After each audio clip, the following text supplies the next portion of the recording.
Cool.fm is the perfect station for music lovers who enjoy a mix of adult pop, modern country, and classic hits. Our unique blend of different genres creates an awesome listening experience that you won't find anywhere else. With Cool.fm, you don't have to constantly change stations to hear the music you love. Just download the Live 365 app and start listening to our curated selection of modern adult and country hits, as well as the classics you know and love. Tune in to Cool.fm and start enjoying the best of all your favorite music in one place.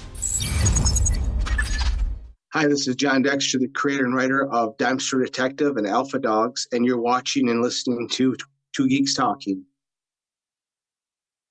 Good morning, afternoon, evening, everyone. Two Geeks Talking is an entertainment industry interview show where we interview the creative people from the comic, film, TV, movie, and video game industries. And of course, I'm your host, Kurt Sass. We are joined today on this rapid-fire interview with a very talented and creative person. He has been on the show in the past, and I believe this is either his third or fourth time. We're joined by the ever-talented John Dexter, creator of Dime Store Detective, of course, Alpha Dogs. How are you doing today? Good. Thanks for having me on. I appreciate it. Hopefully, I don't want to show too much of my background because I had just seen before the interview came on that we could add a background. And this is actually issue 4 that hasn't come out yet of Alpha Dogs. This is my background. It's fine. My homage to Spider-Man. Yeah, it's the premiere, I guess, of Alpha Dogs issue 4. Exclusive, or did this appear in other interviews? Nope.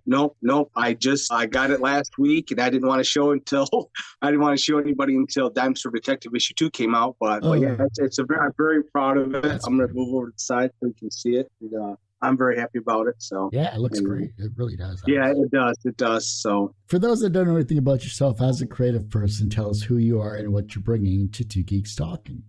Yeah, so my name is John Dexter. I'm the creator of Alpha Dogs, as you can see from the background. And my new comic, Dime Store Detective issue 2, with issue 1 catch-up tier, is funded on Kickstarter. There's only 7 days left. We're down to the last week. Trying to get some exposure for that, and hopefully we can get close enough to unlocking the first stretch goal, which is higher quality pages. So we're funded right now, which is great. We're doing pretty good, but hoping to get a few more backers before this is over with so we can show the comic to more people, because it's a terrific comic. Anybody that read issue 1 has really enjoyed it. If you like noir, if you like supernatural stories, if you enjoy murder mysteries, crime fiction, then you'd really enjoy Dime Store Detective. The best way to describe it is True Detective meets Stephen King's It with a really dark episode of Dukes of Hazzard.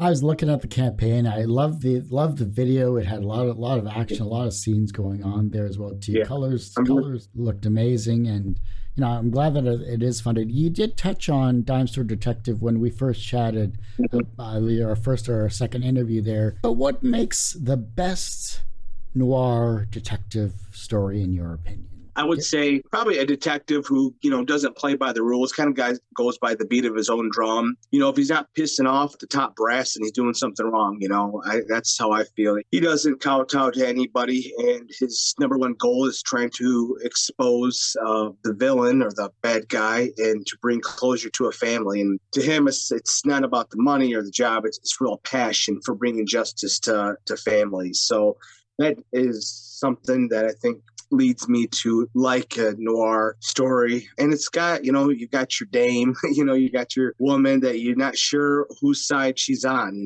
she could be playing both sides. I like that kind of story, but mostly something that's original, something that you haven't seen before, that doesn't kind of copy somebody else. That's an original story. And I always have been a fan of someone that creates something that, isn't a cookie cutter of something else we've seen. That's why I'm a big fan of LA Confidential, The Maltese Falcon, and True Detective, which wasn't a movie, but was a absolutely fantastic HBO series. That I think what can kind of create a memorable noir story. And of course, snappy dialogue.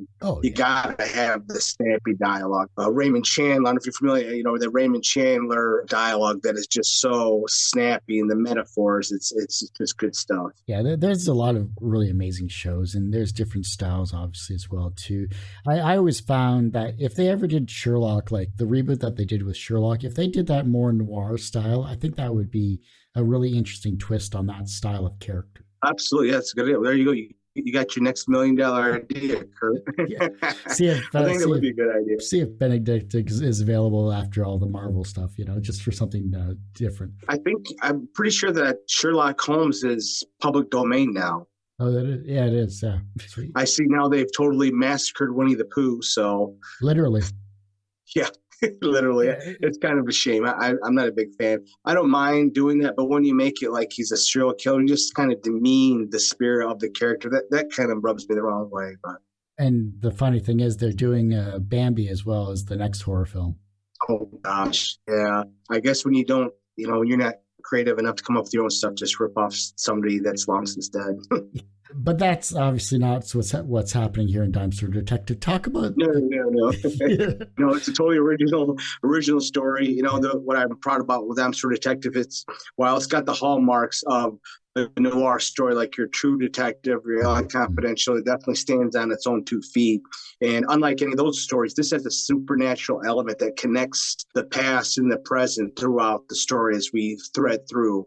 In the comic, it's about this detective in the present day who comes upon this lady that's been killed, the third victim of the serial killer. She's hung in a Christ-like pose over the burial grounds that the detective's father and uncle buried multiple bodies 40 years ago. And in the story, we cut back and forth to the detective when he was a child, and his father and uncle were moonshiners. And they get into this moonshine war with this rival group who is trying to run their family out of their moonshining business, and becomes very violent. Connected to all this is this evil entity that gets released, and the connection to the murders that are happening now and the Moonshine War 40 years ago connects the two. Not to give too much away, that is a very original story that I think readers haven't seen before. And so far, they've enjoyed the few readers that I've got so far. It's tough when you're an indie creator, you're doing it all by yourself. And thankfully, you and a few other podcasters and YouTube shows kind of help expose us. So I really appreciate it.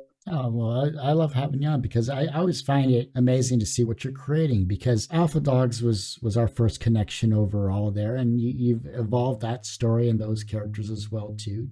Dime Store Detective we touched on, and now we're talking about here. Correct me if I'm wrong, but this feels like a little bit of Dukes of Hazzard in some sense. Absolutely. Yeah, I want Dukes of Hazzard had the car was kind of a character in itself, and he had the 2 Duke boys who were cousins that ran moonshine. Well, it's the same thing, and only in my story, it's a 73 Barracuda with a heavy motor, and I chose that car because my dad, he was, a muscle car fan. He grew up in that era, and so he would build them from scratch. And so I always had an affinity for the 73 Barracuda. It's a badass car, of course. So the moonshiners have to have a souped up muscle car to outrun the cops, which is how, of course, NASCAR was created. In my story, it's a 73 Cuda that the cousins, who people call brothers because they're so close, the 2 cousins run moonshine, and they're feared and respected in North Georgia, where the story takes place, Athens, Georgia, more correctly. And we got a lot of the Appalachian Mountains involved in the mysteries, and there's a whole urban legend to the Appalachian Mountains, how people have disappeared over the years, and that will play a part in the story as we find out in issue 2. It's definitely got that southern, I wanted that southern kind of feel, that country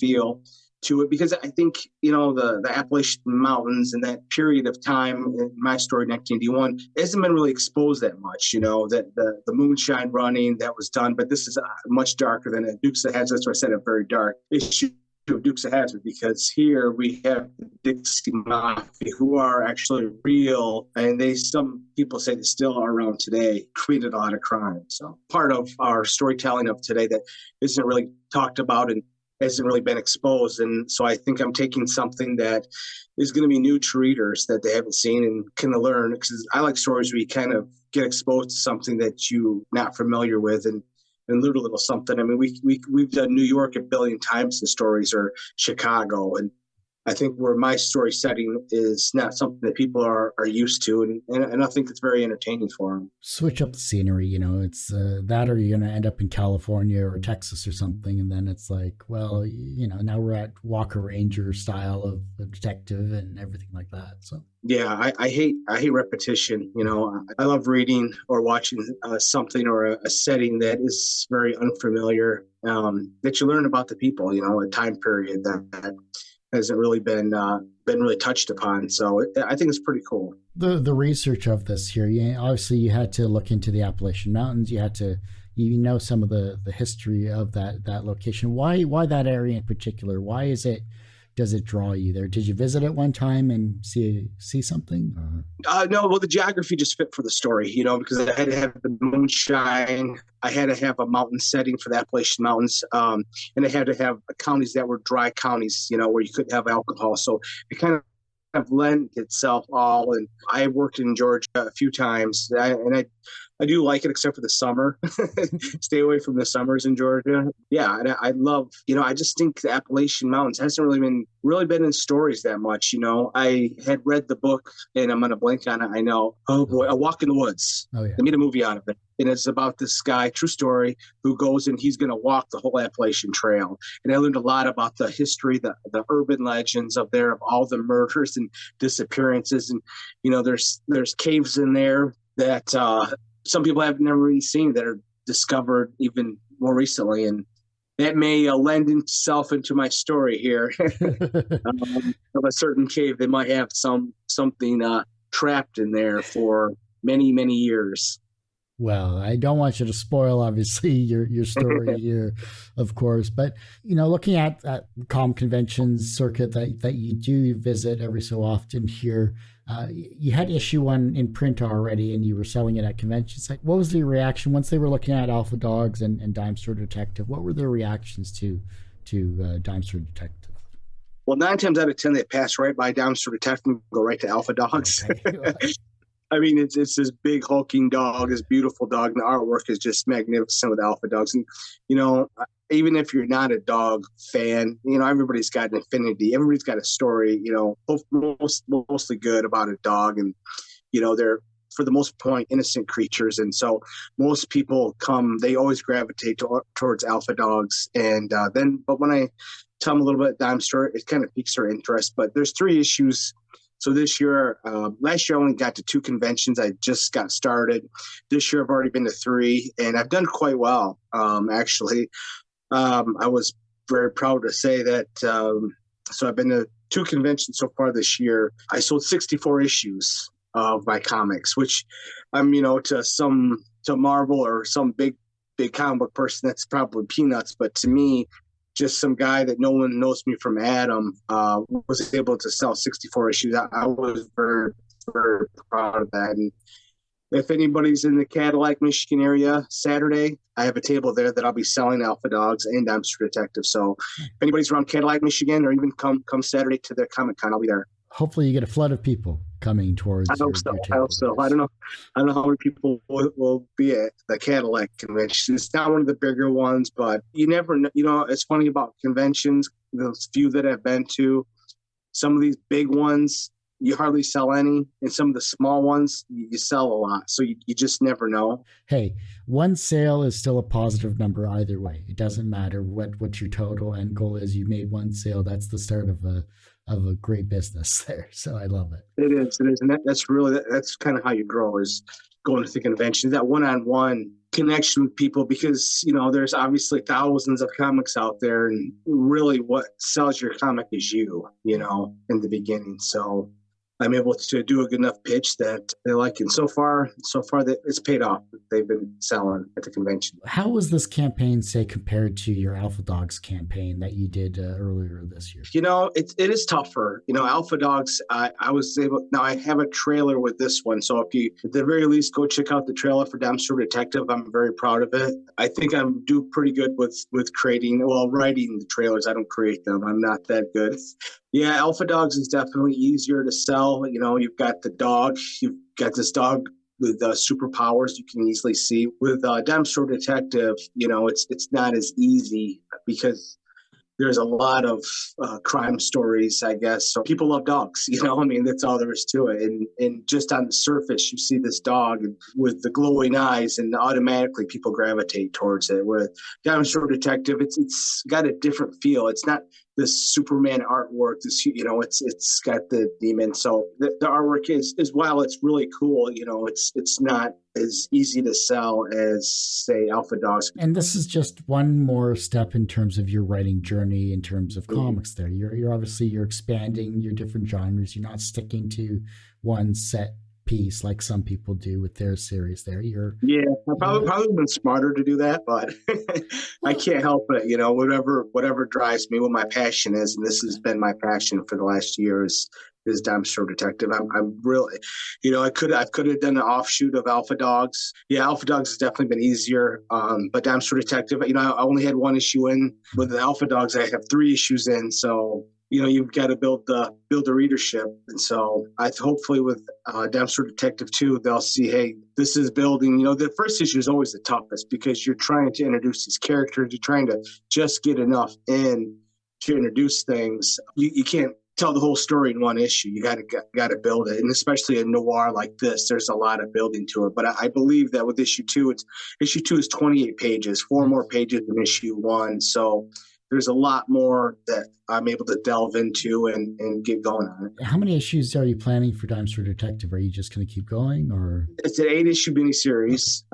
All 8 issues are already written. I always get everything all mapped out first before I even attempt to do it. Like with Alpha Dogs, now every issue isn't written because that's going to be about 40 to 50 issues, but the first, I think I have about 9 issues written for Alpha Dogs written, and I already know where the story goes till the end. So, but with Dime Store Detective, because it was a mini series, I wrote all the issues out first and then started the Kickstarter. So who's the artist then for the Dime Store Detective? Was it the same for everyone, or did you have different artists each time? So Luca was the artist for issue 1, and he did the present time of issue 1, flashbacks of 40 years ago. I wanted to have a different look to the past and the present, so I had different artists. So in the present, Luca did the coloring, did the artwork, and then in the past, it was Alfredo from Stone Tower Studios. He did those because I wanted a different look when we went back and forth. So I think it worked really well because they're all different people in those past and present. So yeah, I think it worked well. If you missed out on Alpha Dogs issues 1 through 3, you can get them as one of the tiers for Dime Store Detective 1 and 2. So you can get all the comics that I've written up to this point on the Kickstarter. I make it, kind of give it a good deal. They're 10 a piece for each of those issues. But yeah, you can catch up on Alpha Dogs if you missed out on it. And both issues of Dime Store Detective. Well, John, I do hate to say it, but that ends this particular episode of Two Geeks Talking. I want to thank you again for coming on the show. Thanks for having me on, Kurt. I really appreciate you helping me get the word out. Oh, anytime. You have such great work that I can't not, and this is great English, I can't not support you. Thank you. I can accept that. I can't help but support you is what I should have said. Well, thank you. Thank you. It's much appreciated. Every little bit helps. Before I let you go, where can we find you? How can we support you? Where's the Kickstarter page? Which, by the way, I did a tiny URL down below. Where can we find you? How can we support you? Yeah, so you can just look up on a Kickstarter, go to my social media to link, or just look up on Kickstarter, Dime Store Detective, or John Dexter, Instagram, alpha_dogs_comic, or on Twitter, I'm at Real Alpha Dogs, and I'm on Facebook. Just type in John Dexter and I'll be at the top of it because I have a few followers. So it's pretty easy. Or just go to Kickstarter and check out the campaign. There's a lot of great rewards, and at the very least, check out the trailer. That's pretty cool. If the trailer doesn't get you to support the comic, I'm pretty much out of ideas. Well, like I said, that ends this particular episode of Two Geeks Talking. You can, of course, find this interview and 1,000+ others on our website, tgtmedia.com or twogeekstalking.com. That's the word two, not the number two. And, of course, you can find our information on our YouTube channel, which is a lot more updated than our website, which is youtube.com/c/tgtmedia. The podcast is back after 15 years, which you can find at twogeekstalking.podbean.com, or just search for Two Geeks Talking on any of your favorite audio streaming services and it'll be there. It's the only one, quite literally. And as I say every week, everyone has a story to tell. It's up to me to help bring that out. Thanks for listening, watching on Two Geeks Talking.